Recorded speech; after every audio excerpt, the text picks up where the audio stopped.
All right, we're finally back from a prolonged hiatus with the Northwest Sports Podcast, and we're starting entering the draft coverage, and we want to just cover some of the winners and losers of the NFL offseason so far. Obviously, a lot of moves have happened, a lot are still to come. It's very interesting to me to see how this free agency will affect draft and slotting and positioning to see what team drafts who.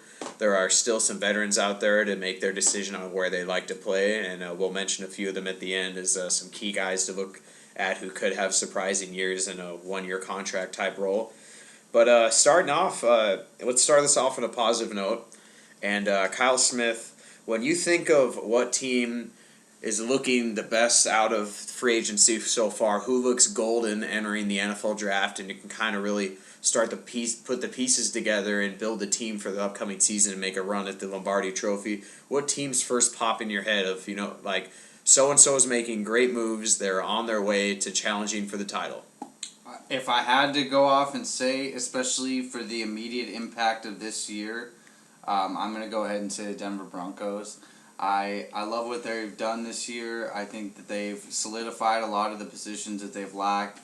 I think their defensive line was decent last year, and it is going to be an even more of a strength with returning Von Miller, DeMarcus Ware, the addition of him, Lawrence Jackson, your boy. Malik Jackson. Malik Jackson, yeah. Lawrence Jackson's a failed USC defensive end. I always get that guy in there.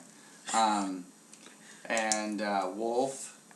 Derek Wolf. They have one more year of the pot roast. They have some interesting pieces, and this is a somewhat decent draft to try and find a defensive tackle. Like a Kelsey from Carolina or an Easley in the second round. There's options here. Jernigan could fall. Very to easily. it, you could possibly move to the inside. Yeah, I mean, they're flexible. There's a lot of stuff they could do. They could even use a Knicks, honestly, because of how much they get around the edges. They could probably use a Knicks. And they also, they're one of the few teams in the draft, and ironically, a lot of the teams at the back end are the ones that don't have a lot of holes, of course, because they are the teams that are winning. Yeah. But similar to Seattle and Denver, and I think other teams are in that area, even ones you would think of like Green Bay, where they could go in like 5-6 different directions. Yeah. Just get depth, and they don't have an immediate need to fill. Like even San Francisco, I feel like with how, and we'll get into this in a minute, how free agency's played out, they really need to look at corner. Like that's a huge need for them right now. Yeah. So, but Denver doesn't have these issues, and a lot of that has to do with their free agent moves. But speaking of that, I feel like they got an incredible deal with the TJ Ward contract, but on the opposite end of the spectrum, Aqib Talib, I feel like he got too much money. He's a very good player, especially when he's healthy, but I think he got way too much money. Agreed, especially considering what Revis signed for. Like, if you're the Broncos and you're trying to win this season, why on earth are you bringing in Talib over Revis? I mean, it makes no sense when you could potentially be paying, with how much cap room you have, you could be paying Revis that $20 million next year possibly if you had to, or cut him. Yeah. I mean, who cares? Revis wasn't technically a free agent yet or released. They were still not even talking that much about trading him, but the writing was starting to be on the wall, and you could have waited a bit. And I feel like they kind of rushed it just to make sure they got that quote unquote number one corner spot filled. Yeah. And even though it's not even entirely likely he'll be their best corner, so that's kind of funny. It's probably going to be Chris Harris. Yeah, who they re-signed, who is restricted, and hopefully he comes back from injury and does works his way back into shape. Yeah, he'll be good. Kyle, I feel like we should just go. You name a team, I name a team for a bit, and I'm going to keep this positive, and I'm going to bring up a team that I really like what they've done, and that's the Arizona Cardinals. I said it when we, kind of wrapped up, the NFL podcast with the Super Bowl, and in the free agency, they've also continued to build up that defense a bit too. Yeah. They got a very good corner in Antonio Cromartie on a one-year deal who has experience covering ones and twos on the outside, and he's not going to have to cover the Julio Joneses or the Jordy Nelsons because they have, arguably the top corner in the league in Patrick Peterson. And they re-signed Matt Shaughnessy. They did lose Carlos Dansby to the defense, but they also had Kevin Minter. Overpay. Yeah, and they have Kevin Minter they drafted last year, who quote unquote learned under the veteran for a season. Yeah. And the biggest thing they did was sign Jared Valdir to be their left tackle. Now he is coming off injuries and he didn't play all last season, but I feel like with the tackles getting a ton of money because of how important they are and a lot of teams just desperately needing a tackle, Yeah. I feel like he got maybe the best overall contract. Yeah. And what are your thoughts on Arizona? I thought they should have re-signed Andre Roberts, so I was a little disappointed by the money that he got. I think that he should have, or he would have been an interesting guy to bring back for that price. They did re-sign Ted Ginn, who Roberts is better, but Ted Ginn can fill that slot role. Yeah, I think that Roberts is obviously the better hands guy, but maybe they're looking to try. Arians loves to stretch the field, and Roberts isn't really the guy for that. Ginn and can either definitely of the other run two, fast. really. So, yeah, an interesting set of signings that they had. Like you said, I thought they were very smart with the Valdir signing. Yeah. Especially when you saw Brandon Albert get $46 million. And Valdir get $11 million less for the same amount of years. Like, that's a steal to me because he's younger, he's better, and he's just that type of blue collar guy you want on your team. I do find it interesting that 6 of the top tackles all got 5 years. Mm-hmm.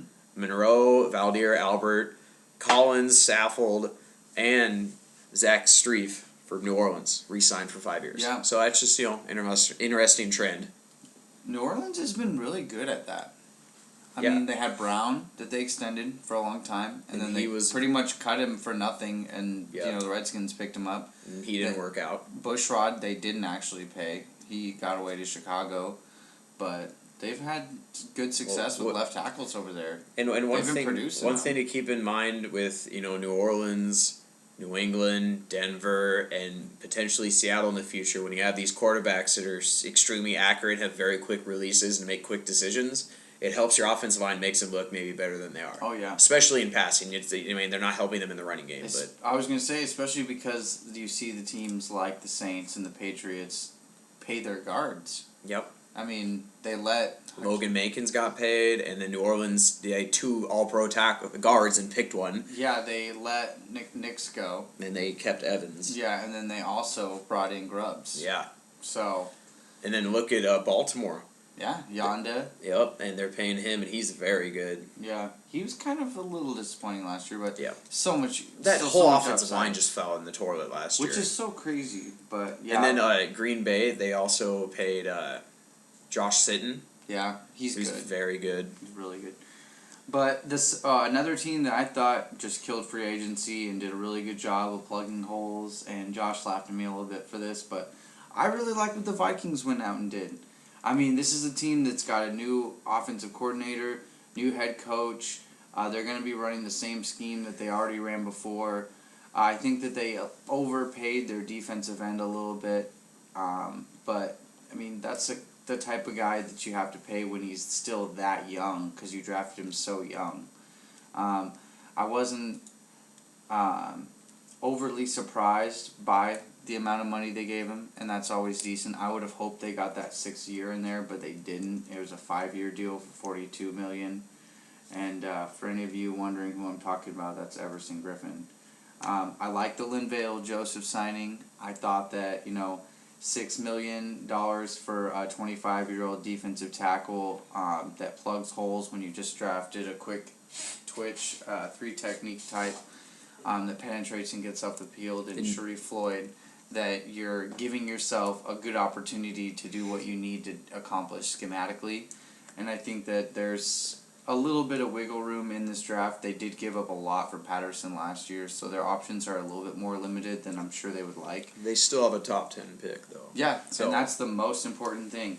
And that's going to be really interesting to see what they do. But besides that, I mean, they brought in Captain Munnerlyn to be their slot corner for $11 million, 3 years, which I think is a pretty decent bet. I mean, I don't know if your slot corner should be your best corner, though. That's an issue for the team looking forward into next season. Yeah. I mean, Josh Robinson's not really. He hasn't developed at all, and then hopefully Rhodes can develop. Yeah, well, yeah, and he's a second-year guy, but he didn't show much last year. But corners do take a little bit longer. It's the Joe Haydens are rare. folks, where you come in and you're a lockdown guy already. So Yeah. especially when they're drafted high. And they brought back Charlie Johnson, so that was good. At least they're keeping that continuity there because he doesn't start. He's just a backup. He's kind of their swing tackle guard guy. He fills in whenever someone gets hurt. They murdered the draft by picking Khalil. He's been a freaking beast. No, I wouldn't give him that much credit just because he was the third overall pick, though. Yeah. I mean... But they could have passed on him. I mean, anyone could pass on Yeah, anyone. there was a lot of talk, though. I thought it was a lock. the name at the top right now of that draft, but that'd be interesting to look at because at the time I was like, there's, some allure there where they could have went a different way, and I'm just happy that they kept Khalil because they needed to take advantage of their asset in Adrian Peterson. And then he goes and gets 2,000 yards with his new left tackle. Mm-hmm. And no one really talked about how great that line played all year. Yeah, and Lode Hope got paid, though, so yeah, at least there was that. Do you mean Voldhold or DJ Fluker? Because they're both massive. Yeah. Hey, that's who Fluker reminds me of. Yeah, honestly. Lode Holt, man, he was blocking that blind side for Bradford, right? Yeah. Yeah. For his first year, Heavy load. Yeah, he's big. Big boy. Him and Cody hung out. All right, well, since I'm the negative one, I want to bring up a few of the negative teams. I want to mention these next 5 teams because I count them as losers, but that's only because financially they weren't really allowed to go out and hunt the market and compete with the other teams with all the cap room. And I want to say the Dallas Cowboys, San Diego Chargers, Houston Texans, Kansas City Chiefs, and Carolina Panthers. Because of past bad cap maneuvering and being hamstrung with big deals on their team already, they had no cap room pretty much to really make major impact moves. They made a couple small moves here. Henry Melton to the Dallas Cowboys. If he turns around, he could be very good, but then they're pretty much, strapped besides veteran deals now.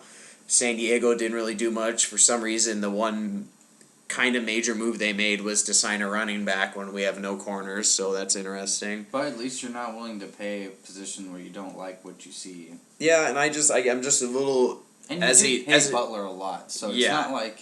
Well, he's a re-sign, so you can structure it a little bit easier. That's a free agency signing, though, pretty much. But at the same time, so. I talk about the new players. Yeah, I am very hesitant as a Charger fan to see all these former Colts we're signing. I know that, obviously, Telesco knows the players. Yeah. But at the same time, what about the players you don't know? Like, you can always sign players that you didn't draft. That's an option, too. The Houston Texans, they're kind of just in flux, I feel like. They have a good amount of talent, but they really underperformed last year. And going into the draft with the number 1 pick, it's very... I feel like that and the lack of cap room is very interesting to see that they really didn't do much. They made minor moves. They stacked on safety. Yeah, well, they cut Daniel Manning, though, too, so they really wanted some new blood there. They just kind of wanted to secure that spot, and I think that's kind of an interesting position for them because, Swearinger's up and coming. And he showed promise in the second half. Clemens is still young. Yeah, I mean, he's 28, I like that signing. 27 years old for 2.6. That's really not a bad depth guy to throw in there. The Kansas City Chiefs, they spent a lot of money last year re-signing a lot of players. They got Alex Smith, gave him, a small extension. They'll have to renegotiate that after this season when he's a free agent, but they didn't really have any money to play with. They tried to make a move for Emmanuel Sanders, and that didn't really work out too well in their favor. No. Denver came in and signed him up, and we didn't even mention Sanders when we were talking about Denver. I thought was a very good signing to replace Decker. Yeah, no, it was. And then the Carolina Panthers, their previous GM gave out massive deals to Charles Johnson, who at the time was worth it and could still be a very productive player, but the real issue was giving out 2 massive deals to both running backs in D'Angelo Williams and Jonathan Stewart, and that's really going to hamstring them cap-wise for the next 2-3 years. And so sad. They were able to create enough room to franchise tag Greg Hardy, who's already accepted that, and that was really important to them to have that dominant front 7 still. But they lost Steve Smith, the heart and soul of that team, and they kind of want to give it to Kuechly and Cam Newton now, but hopefully they don't have to see Steve Smith in the parking lot or a dark alley or anywhere, because I'm pretty sure he's not too happy. Dude. They also lost, as Kyle mentioned, Captain Munnerly to Minnesota. They lost their safety, Mike Mitchell, who in my opinion got overpaid going to Pittsburgh on a 5-year, $25 million deal. Great scheme fit, though. Yeah. Great scheme fit. But they're so They run old. a zone blitz where he's going to be able to... Like, think about it, though. When you play Pittsburgh and you play Carolina, the two things they do, they're predicated on the pass rush. So when you find those situations where you have The an pass average rush of Pittsburgh two, doesn't have. Well, World- it World's could randomly had- show up. I mean, World's Jarvis finally Jones, showed up. World's Jarvis got Jones, paid. who I love, Yeah. who didn't do anything last year. He was okay, though. I mean, he played. That was what was important with the spine injuries and all that stuff. Like, it was good that he played. And they still have, Timmons in the middle. Who isn't a pass rusher. No, but, I mean... Very good linebacker. I'm a big fan. You'll You get know the that. guys in spots, Yeah. I'm just saying, like, there's worse things that could be happening for a type I think of their player like offense that. is going to lead that team next year. Way better than trying to play freaking Ryan Clark. Seriously, that guy had I no loved Ryan legs Clark, last year. but he was done. He's done. He's just He's done. old. He's an old guy. Will Allen they kept Will Allen over Ryan Clark. That's That how says bad a it lot. is. So, those 5 teams obviously were, struggling financially, and that's why they weren't really making big moves. But, Kyle, let's dig into Atlanta. They were very aggressive day one.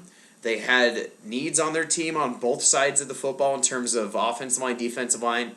And I will credit them this. They definitely addressed those needs in terms of filling the spots. They did. And I will give them credit for making an effort of attempting to fix that. But in terms of how much they paid and who they got, I feel like they could have used that money in other areas and improved themselves even more. I don't know if you agree with that.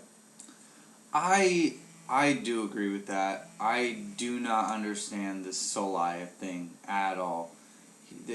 Just an extreme gross overpay.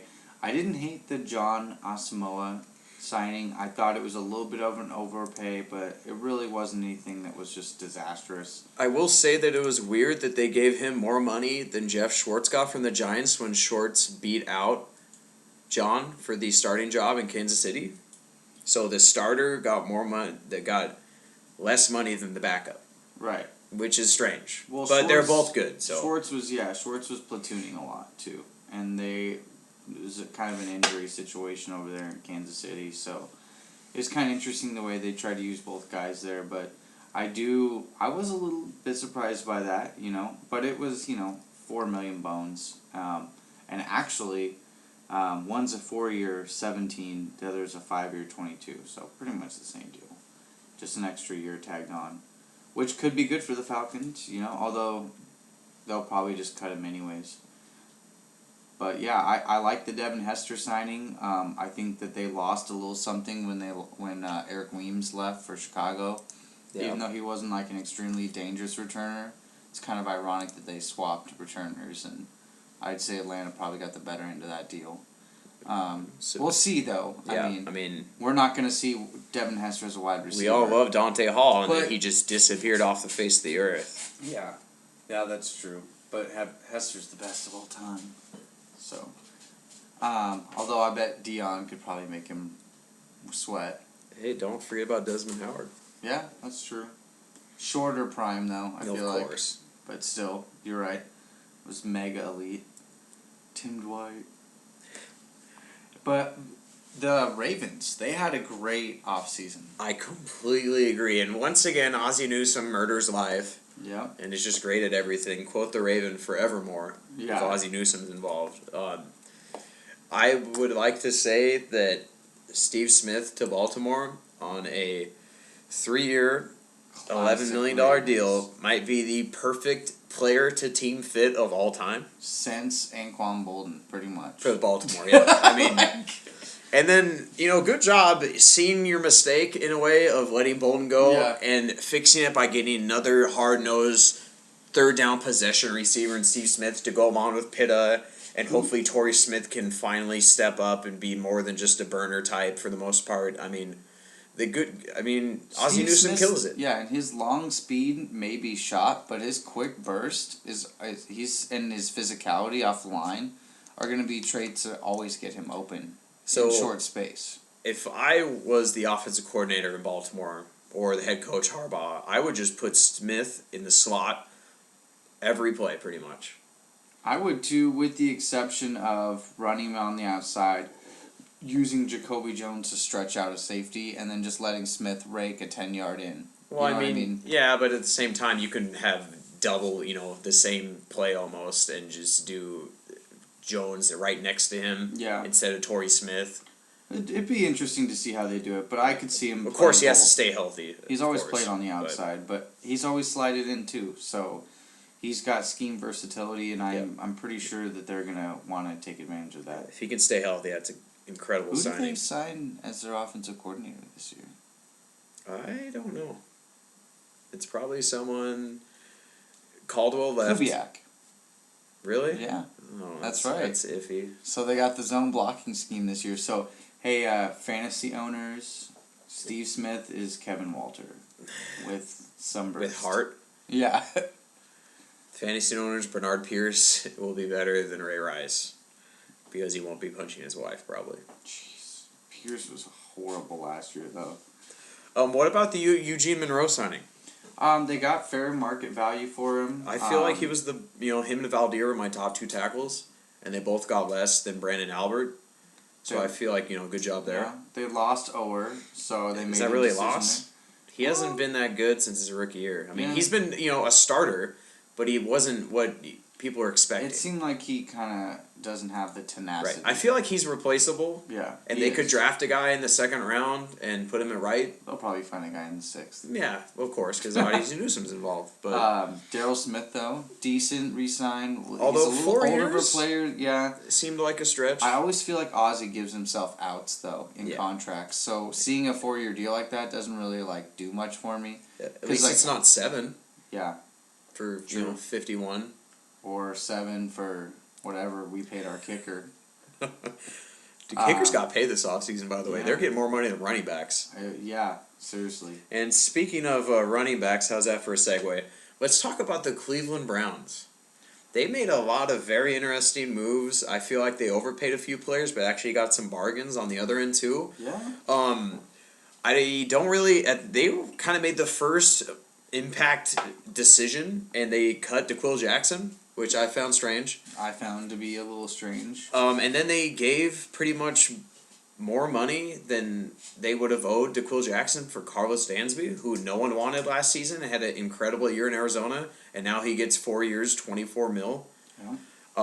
I feel like they overpaid Dante Whitner, and he got more money than TJ Ward, and Ward's younger and better, in my opinion. I mean, Whitner may have a little bit more range covering the pass, but you're going to put both of them in the box most of the time anyway. Yeah. So I would have rather had Ward. And then on the positive note, to, not make it seem like we're just hating on him all the time, I liked the Ben Tate signing. If he can stay healthy, he can be a lead back. He's shown in Houston. They have a solid offensive line. They have good weapons on the outside. They have 2 first-round picks. So it'll be very interesting to see how they continue to build that offense. Are they going to take the quarterback? Are they going to take Sammy Watkins? Are they going to take a defensive player and surprise everyone, try to build a dominant defense? What are your thoughts with Cleveland and the moves they made? They're okay. I mean, the Jim Dre signing is just kind of like, eh. The Paul McQuiston signing, he's a little bit older of a player. I mean, he always seems to play, so I'll give him credit for that. But I think that they kind of had a long-term building project in place, and I think that, the new ownership, well, not new ownership, but the new executive is Farmer, right? Yeah. Is pretty much, I feel like he's trying to put a stamp on it a little quickly, but at the same time, I don't think he really did anything disastrous. They didn't, overpay Deshaun Jackson, $30 million or something crazy, So at least they're keeping their heads to him, and hopefully they have a good draft because, the city of Cleveland, they deserve that. Moving along to some teams that had a lot of money that didn't actually do much at all. Surprise, Green Bay Packers are one of them. They did have the splash signing of Julius Peppers. I want to talk about that. It's interesting. They are a 3-4 team pretty heavily. They'll run some other sets, but, Capers is one of the, interesting. Along the lines coming from the Pittsburgh, coach tree in a way, and he's really, into the base 3-4. And Peppers has never been in the 3-4, so it's going to be interesting to see how he does on the outside. Yeah. Because I'm assuming they're not putting him in a linebacker. He's not young enough for the speed anymore. So I assume they're going to put him at one of the ends. I think they're going to try and stunt like him and Perry together or him and Matthews together because he's a big enough guy that he can play 3-4 ends. Very big wingspan. He's going to have to play the end, in my opinion. I don't think he's fast enough anymore straight line speed to play an outside linebacker spot. They also do the Belichick. I shouldn't say the Belichick, but they also do a lot of 1-5s, 1-1-5s. They if mix they it do up that, a lot, they could, So maybe they get him like rushing the passer off the line that way. But you're right. I would not be wanting him setting the edge. No. Maybe third down passing situations, absolutely. But second, first down, I'm not sold on it. Yeah, maybe if he's fresh and he's not playing all the time and.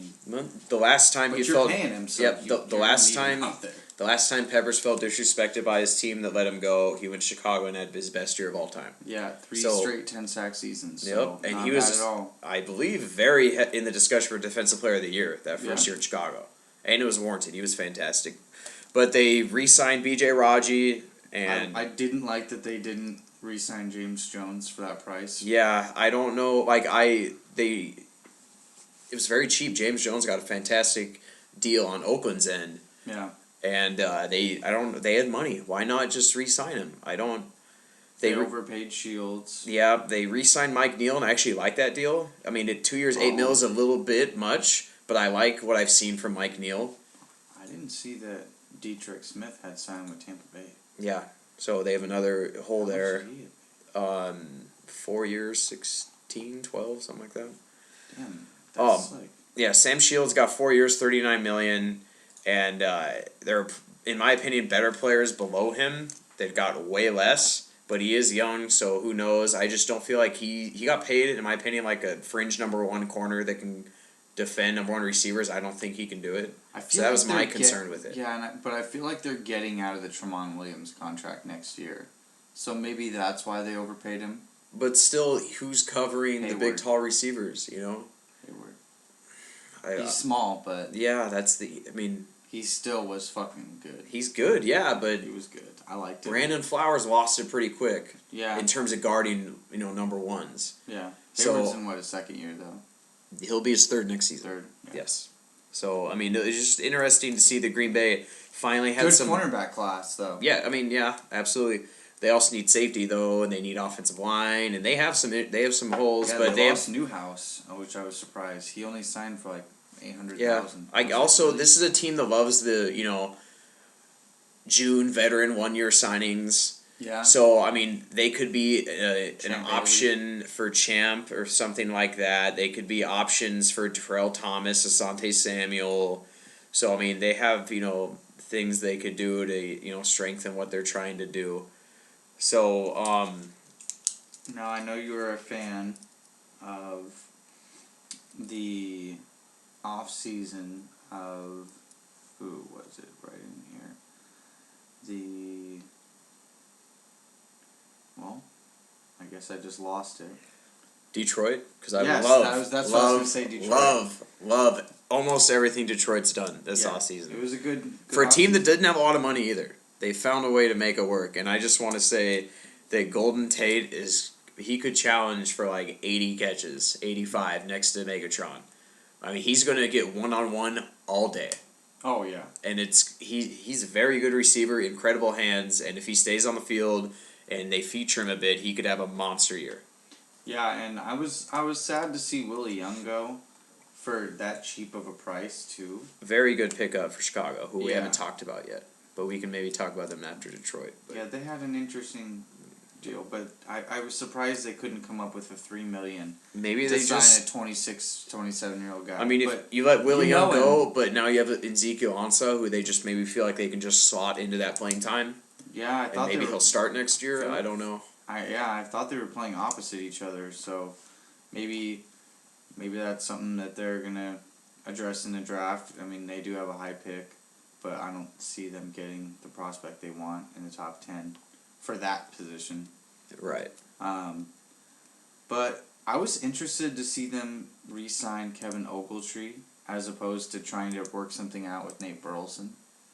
I think they're Maybe just they done still with will. Nate Burleson and all of his off-field problems. Yeah. I feel like with Caldwell coming in, more of a Dungy type, doesn't want any of that nonsense. I mean, I'm sure he's not even too fond of what Ndamukong Suh does, but that guy's so good you can't obviously do anything with him. Orlovsky's back. Yep, and then they also they re-signed Joique Bell to a 3-year, $9.3 million deal. Very good third down back. I feel like that's a solid little pickup for him. Big, nice one. Good and blocker, I good liked hands. Sean Hill, bringing him back too. I've always been a fan of his game. He's like a little mini Jeff Garcia, which is funny. 'Cause They didn't bring Sean Hill back. I thought I saw 1.65 mil. No, St. Louis got Sean Hill. They signed Dan Orlovsky. Oh, I just said that too. Wow. That is a loss on their part. I love Sean Hill. The tune has changed quickly, folks. Oh my gosh. Is he your favorite non-Kyle Orton backup quarterback? He is one of them, dude. I really have always. Don't you feel like he's kind of like that? He's my Billy Volek, dude. Well, if I was down 40, I would rather have Sean Hill come in to attempt to get us into the game than Kyle Orton. Would you rather have him than Mark Sanchez? Yes. Okay, so there you Sean go. Hill, That's a steal. Sean Hill would probably have been my second or third ranked free agent quarterback. I would definitely have had McCown first because of what he showed Chicago. You can't discount that, even though, age, everything.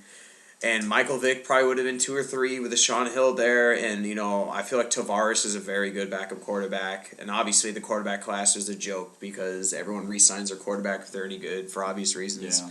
But speaking of Josh McCown, a team that made a ton of noise, the Tampa Bay Buccaneers signed McCown, signed Michael Johnson, arguably the top defensive end that was available. In my opinion, he was. Got a very good deal with Altron Werner. Made a lot of moves on the offensive line. They finally got the right idea to let Donald Penn go, and they signed an underrated Anthony Collins, who had a very good season with Cincinnati last year. And thoughts on Tampa Bay? I feel like they made the right steps to challenge in that division. And if McCown can stay on his feet and be almost as good as he was in Chicago last year, they could make some real noise. I agree with you. I think they overpaid on Johnson, but he's got a really, really attractive frame for defensive end. He's an incredible run defender, too. Yeah, so, if you look 2 years ago, he had 11.5 sacks. Yep. Last year, he had 5.5, I believe. Yeah. But if you look at his run stop numbers and his pressures, they're almost identical. And he was even better in run defense, pretty much. And he just didn't have the sexy sack number. That was pretty much the only difference. Yeah, and his first 2 years, pretty low sack numbers, too. So that's not what he's looking at. He's not a sack type guy. But he can show flashes. He can show flashes, and you need a strong upside guy. He went to school at Georgia Tech, 6'8", powerful dude. Huge frame. I mean, I actually think he's 6'7", but either way, he's a big dude. So for the money, and the him fact next that to they had Joe the McCoy.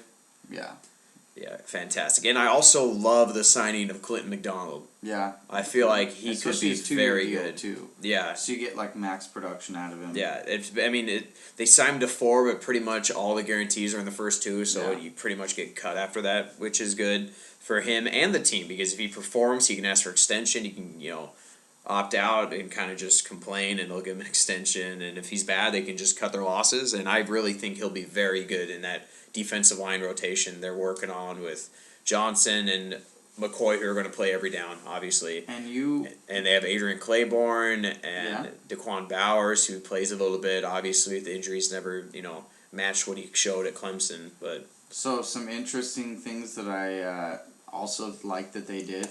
Now you might laugh a little bit, but I've always admired Mike Jenkins' game.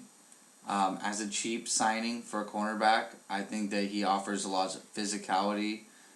He actually was pretty decently graded last 2 years really, in coverage. I feel bad for you that you think he's good. Why? Because you just so want your former Dallas boy to be good. Well, for $1 million, I mean, you could do a lot worse. Well, of course, it's a $1 million deal. I'm just saying. I mean, if you're gonna, would you rather have him for $1 million or Asante for $1 million? I'd rather have Asante. He's still not signed, so who knows that you can't get him for the exact same price?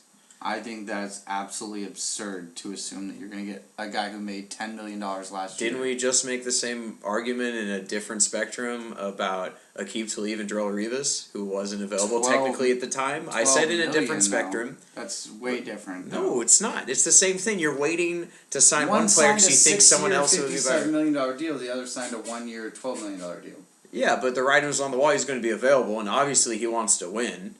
So I'm just saying that the principle of waiting on one player to try to get a better one. If you could get Asante Samuel for $1 million, you're absolutely right. That would be a very good deal. I feel the more I realistic. don't see that happening. The more realistic option might be Terrell Thomas, who for some reason no one wants. 3.5. I mean, it's a lot more money, But Terrell Thomas is not signed. You're thinking of Terrell Brown. Oh, Terrell Thomas. You mean the ACL guy? Yes, yeah. I mean. Yeah. Take a flyer. Jenkins has always been healthy though. Yep. The only issues he's ever had was shoulder issues. Health-wise, the only issues he's ever had is shoulder issues. Not too much off the field stuff, but I was saying on the field, tackling, mental. His biggest issue. He should never be a number 2, but his biggest issue to me as an outside observer has always been just staying in the game mentally. He has a lot of talent, decent size, good speed, which is obviously as he gets older, failing, but still he's not slow by any means. Yeah. But his mental consistency and understanding what the play is and the situation, that's always been, in my opinion, his biggest. Yeah. I like the Brandon Myers signing as well. Yes. I mean, always bet on that Him and guy's Tim upside. Wright are going to be a very good duo, tight end wise. I like that tandem right there. Did Alteron Werner get the best deal out of all the top tier free agents for value for the team? I think value wise, yes. 4 years, $25.5 million. No. It's a fantastic deal. I don't know if they're going to get the production out of him that you could have got out of Werner or even Talib. Just because I only say that not for the price. I just mean that I think there's a high bust potential with Werner. High risk, high reward. Yeah, I think the NFL sees that. But for the price, I mean, if he ends up giving you what you're asking, I mean, you totally stole it. So, I like that type of deal. Because either way, you can always get out of that.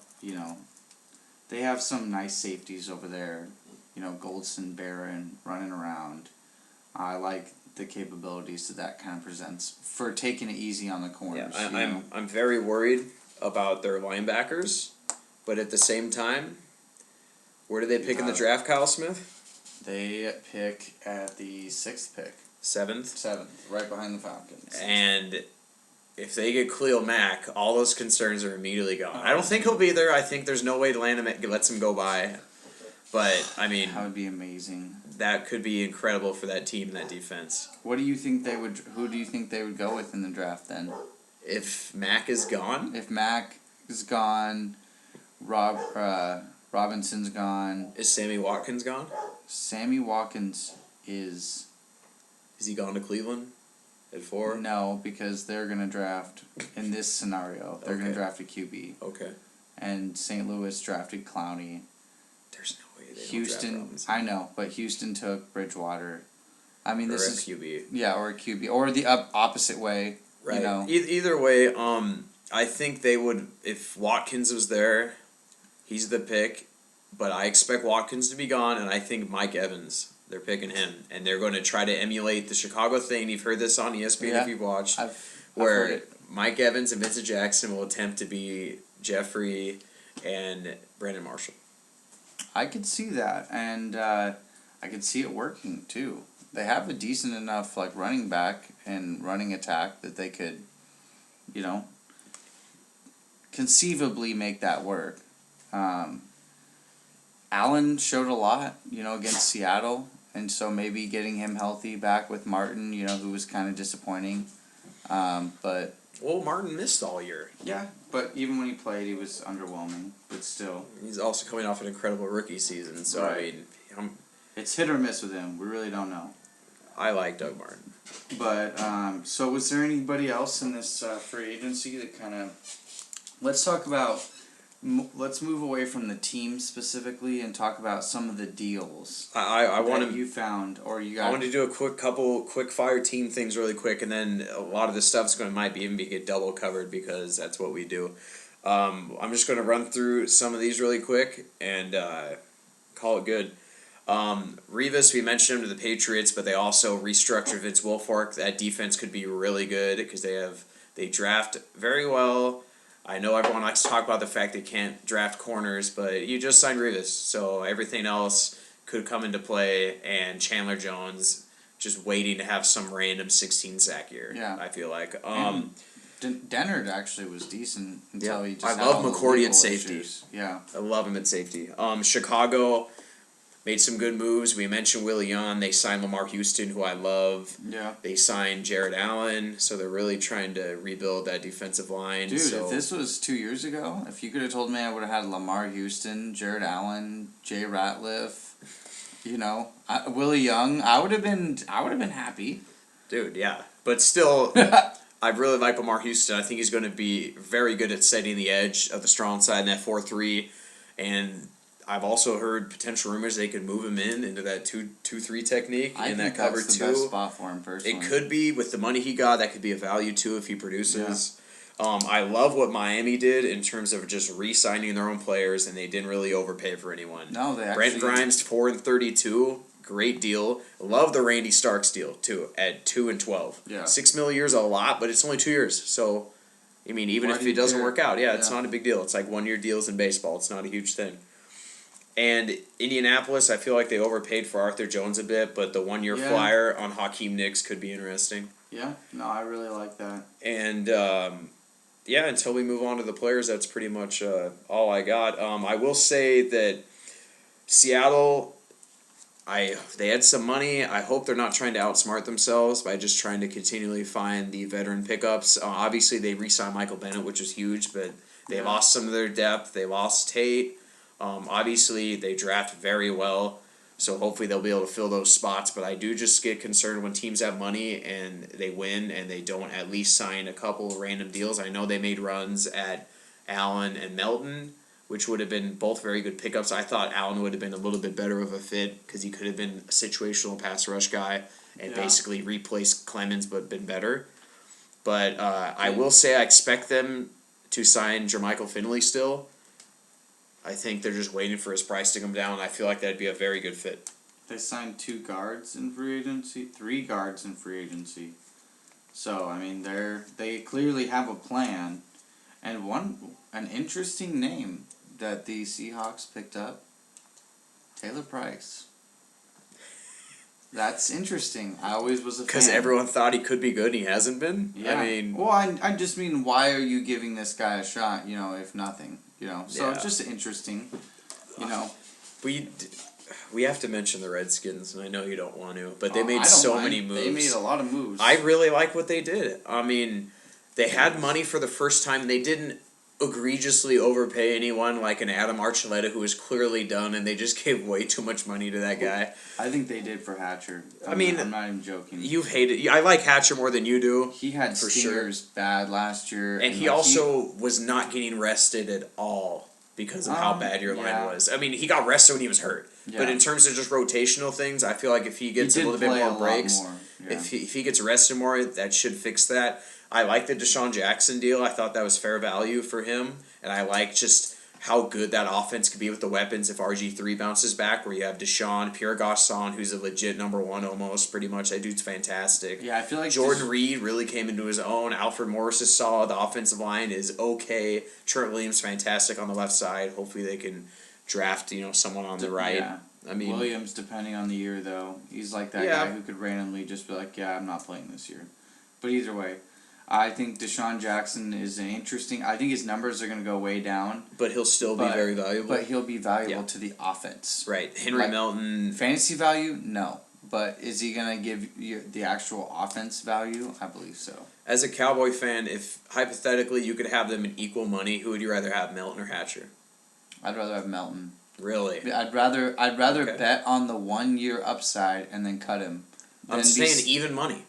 So if they're both on 1 year deals, even money. They're both on 1 year Next deals. year you got them 1 year, $6 million. Both of them. Which one are you signing? I'd probably sign Hatcher. Okay, just checking really quick. I probably couldn't agree to sign. Well, because 11 sacks is Right. way more production than Melton ever had. They franchised Arakpo, which was very important. They had to do that, keep him and Kerrigan together to try to have some pressure coming from the edges. Hatcher almost led the league in opportunities, though. Yeah. Because of how many plays he had. Which goes to the injuries at the end of the year. I mean, it all goes hand in hand. They signed Daryl Sharpton, and they signed Akeem Jordan, which is interesting. Signing 2 inside linebackers in the 4-3 was, strange, but I've always liked Jordan a bit. So, I mean, Fletcher retired, and that's going to be a huge gap for them to fill. But he hasn't been that good, but he's been such a leader, of course. He never misses a fucking game. Yeah. You just write that dude in Sharpie at the start of the year. He's playing all 16 pretty much. Oh, dude. Yeah. So, he wanted to bring up the contracts. I mean, I feel like we both kind of avoided some of the teams just to talk about some of these contracts. So who did we want to discuss? One of the interesting guys I thought was Jason Babin. Signed a 3-year, $7 million deal with Jacksonville. This is a guy that didn't he make $18 million on franchise tag 1 year? No, he did get a monster deal with Philly. Yeah, that's right. And that's what you were thinking of. Yeah, and that's just a decent value signing for Jacksonville. I mean, considering upside and possibility. Anthony Spencer's still out there as far as enticing dudes. I mean, another injury guy. I'm surprised someone hasn't. Before last year. I'm very surprised someone hasn't signed him to a 1-year show me deal. Yeah. I mean, we're gonna sign Henry Melton, and they both missed this, a whole year. How come no one's made a run at Spencer? I mean, I don't. San Diego. He's a former 3-4 outside linebacker. Give him a 1-year show me deal. You know that between him and Freeney, someone's gonna get hurt, so you need another one. Yeah, no, I agree with you. Ziggy Hood, I thought was an interesting addition by Jacksonville. Just their defensive line. I mean, because he hasn't played in the 4-3 at all. Yeah, I don't. That's very interesting. It's kind of an interesting. He's obviously always been a player who didn't show the Pittsburgh faithful what they wanted in terms of a legit starter, but it doesn't mean he's horrible. What about the Sean Phillips' bargain bin again? I didn't like it. Yeah, $5 million. I don't like the fit in Tennessee. I don't like the fit. Yeah, you don't like him coming off the edge, huh? Well, obviously that's what he does, Kyle. I just don't think he's gonna in Tennessee. I don't think the situation's right for him to be a very good player. Last year, so maybe that doesn't. They were very hybrid, by the way, because I used to play 3/4 Vaughn. But I want to talk about the Jarius Byrd contract. Gosh, yeah, we didn't really bring that up. Nope, I didn't bring up New Orleans for this specific reason. Jarius Byrd got a 6-year, $54 million deal, and I don't want to necessarily talk about what it means in terms of New Orleans. Obviously, they're going to be really good in that back end with Byrd Vaccaro was sick and my boy last year. Vaccaro. Love him, Texas. Sick last year. So that's going to help mask a lot of deficiencies of their corners. But what does this contract mean for Earl Thomas? A lot of, best safety in the league, fantastic. He's due for a contract. He should get more than Byrd, no doubt. So how is this going to affect him and Seattle in terms of their money? Because Sherman's going to get paid, and you just saw what Aqib Talib got, and he's way better than Aqib Talib.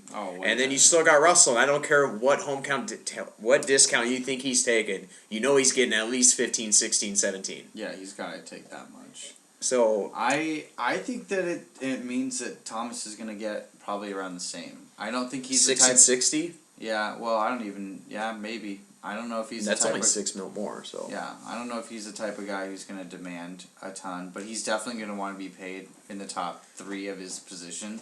And Byrd set that bar, which is Thomas has got to be thanking his lucky stars for it. Oh, it certainly helps. Even though he could have easily been the one setting the market. But yeah, no, I think that the Jarius Byrd signing was shocking. Yeah, I thought... I'm surprised the Jets, with all that cap room, didn't get in on that type of deal. I was very surprised that Philly didn't sign him. I thought that was the absolute perfect fit for what their problems were in the defense and what they needed. I feel like why you have all that money and you're really trying to stay flexible with your free agent signings the last 2 years with 2 3-year deals for the most part. I don't understand why you can't make one big ticket thing when you have that much money and full showed a lot. You have a lot of talent. And, why not just not sign Malcolm and make a big splash with Byrd? Yeah, I actually agree with you. I was surprised at his location. But you're right. That's going to be a formidable Can they challenge for the best safety duo in the league? Because I feel like they can. They can challenge, yeah, because, I mean, Bird's in his prime and Vaccaro is so young. Yeah. Like, there's really no telling what his ceiling is. Could you imagine if they drafted, like, Shazier? Just that, I mean, with Jordan up front, they would have a multi-dimensional level. Yeah, with athletic freaks and young, really good players at every level.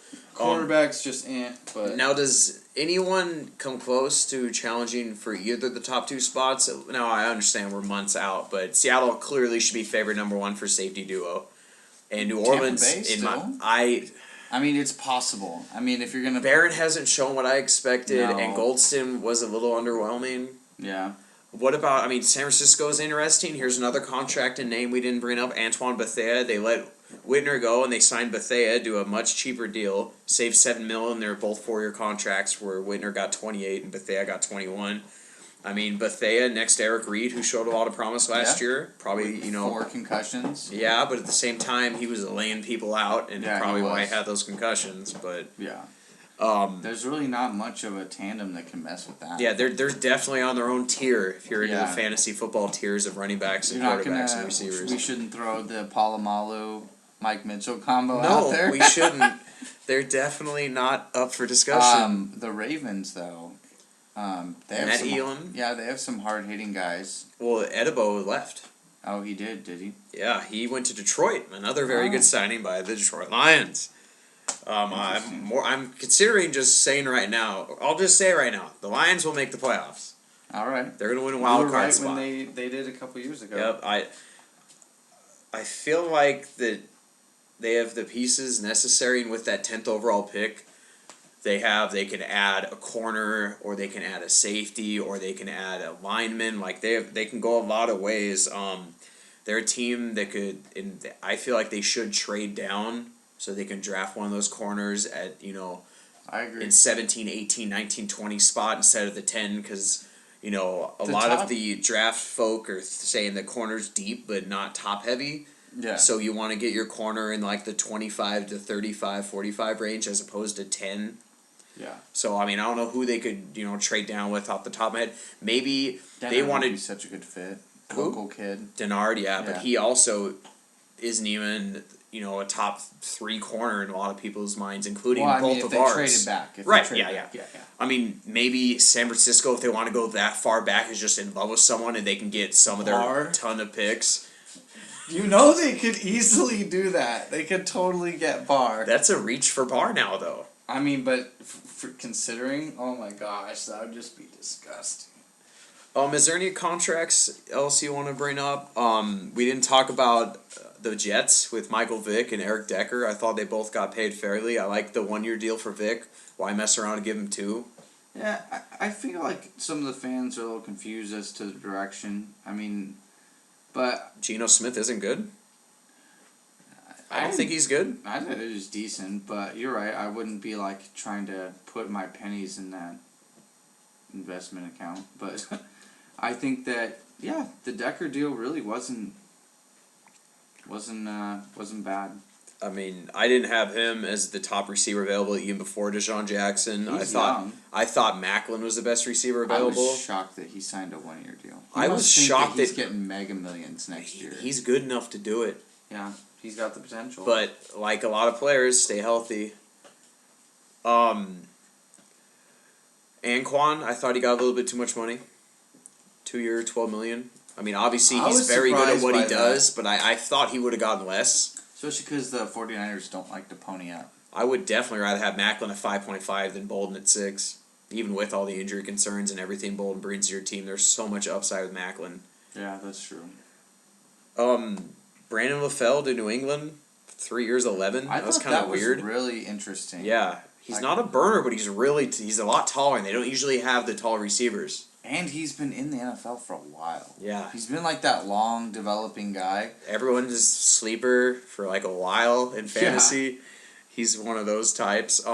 Santonio Holmes, do you even does he get any money? Does anyone take a legit chance on him? I see 1-year deals somewhere. I don't know where. I could see maybe Jacksonville. Kansas City? Or Kansas City. I think Kansas City would be a very good fit. Kansas City would be a good good fit. I like that, dude. That's a good idea. 1 year, $3 million. Kansas They could City. use that. That's what I feel like is going to happen. Sidney Rice. Would you rather Sidney Rice or Miles Austin? Sidney Rice. I take Miles. Really? Yep, and I hate Miles Austin. You know this. He was so bad last year, and not just like he just doesn't have any separation anymore. He can't get away from guys. It's just simple. He runs good routes. He just can't. He's just not fast enough. You know, some of the other, because we're kind of talking about at this point, the free agents that are left, and a lot of them are the veteran types. Looking at quarterback, if your team needs a backup, I think all these guys at best are decent backups at this point.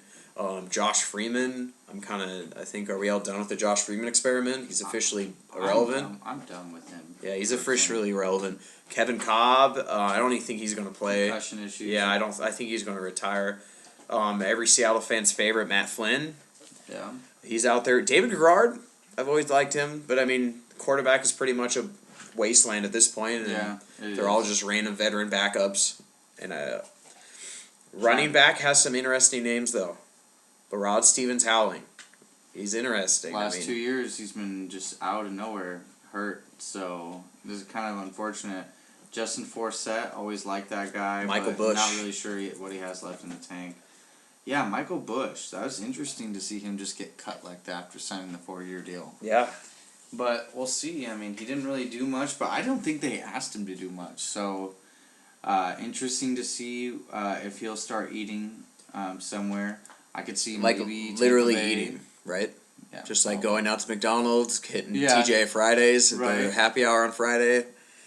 Tight end, I feel like has a lot of talent left. Jermichael Finley, Owen Daniels, Dustin Keller, Ed Dixon, the perennially suspended Fred Davis, Tony Scheffler, Kellen Winslow, Dallas Clark, Alex Smith, throwback for you, and they had a flash in the pan decent year of fantasy. I feel like there's a lot of potential starters, especially if you just need someone to come in on second and third down and catch passes. There's a lot of guys Dallas like that. Clark is actually shown to have more longevity than given credit for. Absolutely. I feel like everyone assumes he's just going to get injured, and he really hasn't got that injured. Kind of like everyone assumes Kellen Winslow was retired like 4 years ago. Yeah. But I said Finley is a perfect fit in Seattle. I mean, obviously there's injury concerns, but do you think he could fit in Seattle? Do you think he could fit anywhere else? I think Re-sign in Green Bay? I don't think they would at this point, but who knows? I think Seattle would be a good fit for him because of the fact that they wouldn't need him to do much besides be a red zone threat. Right. But I also really like Luke Wilson. Yeah. So he also got hurt at the end of the year too. Yeah. It wasn't a massive injury, but still, always something you got to consider. Ed Dixon, plenty of talent, never really, shown to be worth it. All the hype. I was on the Ed Dixon train, and it didn't work he out had well. some speed, Yeah. But by the way, I actually really like the Jeff Cumberland signing. I do too. I've always admired his game. He's a bigger boy. Yeah. You can tell he wasn't the most athletically gifted guy, but he's got some quickness and he can block. How about Anthony Corliss? 2 year, $3 million. Yeah, not bad at all. I mean, Scott Chandler got a very solid deal. Those are guys that just keep hanging around their teams. Yeah, and they're not getting paid a lot, but they're being very productive. Yeah. It's really weird. That's center Brian Diva Punta hasn't signed with anyone. Roto World has him as the second best center available, and technically the first because Alex Mack got tagged. So I was just a little interesting that no one signed him. And then there's a lot of really veterans on the defensive side that are really past their prime that could still be valuable. We brought up Anthony Spencer. Will Smith got cut. Brett Kiesel probably going to retire, but who knows? Adam Carricker's probably way past his prime. What about Kevin Williams, Ryan Pickett, Terrence Cody, Jonathan Jolly? There's some interesting names at defensive tackle. I feel like Cody is going to re-sign in Baltimore. Kevin Williams is the interesting name, though, because he used tons of talent in a situational pass rushing role. Could he be a lot more effective? Maybe. Geez, it's just hard to say with him just because he's been around a long time. Yeah, what about Cody or Pickett being the backup in Kansas City? I could see that being a possibility. I find it interesting. I've mentioned Kansas City like 3 times. I also feel like, you'll see a lot of those nose tackles come off the board late. That's usually what happens, some dude's like, oh, my nose tackle, or we didn't draft a nose tackle. We need just some run stuffer, like a Rubio Franklin or something. Champ Bailey, does he move to safety? He's got to.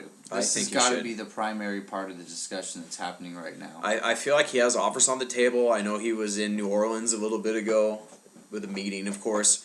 I feel like he's trying to figure out not if he wants to play, because I feel like he does. Yeah. If he wants to try to hang his hat at the corner thing again and, try to reclaim some of that pass glory, or if he wants to try to make, the Woodson square type move to safety and see how that treats him. I feel like he could be good at safety, but I also feel like that at this point, what is he, 36 years old? Yeah. And he's, lost a lot of that speed he used to have, so I'm just very concerned about... I don't know if he really wants to tackle as much as a safety's been tackling lately. Yeah, because comparing him to Charles Woodson is very difficult because Charles Woodson kept that, quick agility for so long, and he was such a crazy playmaker and willing to tackle. Yeah. I mean, it's hard to make that comparison outside of the fact that he used to be a corner and he pretty much plays safety for every year in Green Bay outside of slot corner. Yeah. So, Samuel's still out there.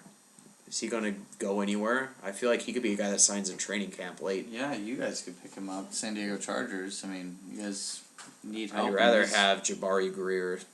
Yeah. Or Terrell Thomas. Keep bringing him up. I wouldn't mind him in San Diego. Yeah. High potential.